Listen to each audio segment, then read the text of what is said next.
Mwanamke anayekupenda anakugawa maeneo matatu.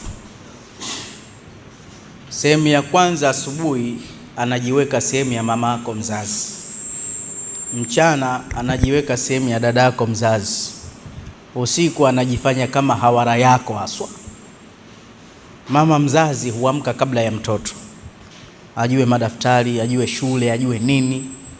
Basi mwanamke humweka mwanaume katika daraja hilo. Ukiamka tu mapema, amekuandalia nguo, pasi, maji ya kuoga, na lazima akusinge.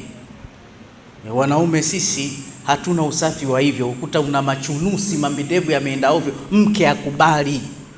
Bwana toa hilo shati hilo, mimi utanitia aibu, nitaonekana kama sina mke. Lakini unamkuta jamaa na wake wanne, afu anatoka huo mkanzu kama umeliwa na ng'ombe.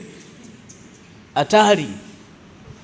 Lakini unamkuta mtu ananukia na nini na nini. Mungu, vaa hii pete inapendeza. Kwanza pete ni suna. Si unajua ulivyokuwa mdogo mama yako alivyokuwa anakufanya?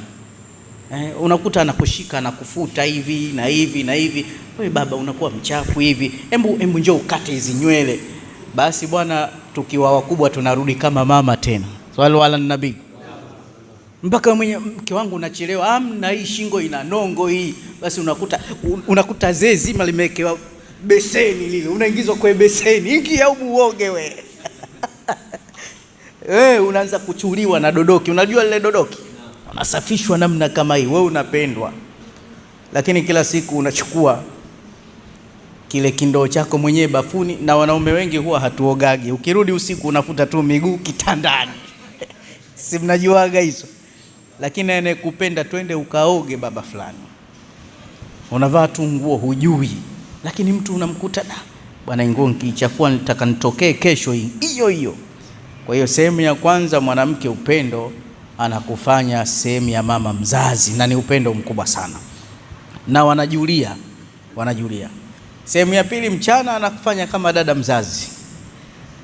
Unajua dada na kaka yake, masiala mengi, michezo mingi, wakitizama TV pamoja, hawakerani, hawataki kuachana, mambo tele, alafu zawadi. Dada huwa wanapenda kaka zao na wanaonea ghera na wivu. Usiku ndo penyewe kabisa. Wale wanawake wanavyojiuza nje kufuru.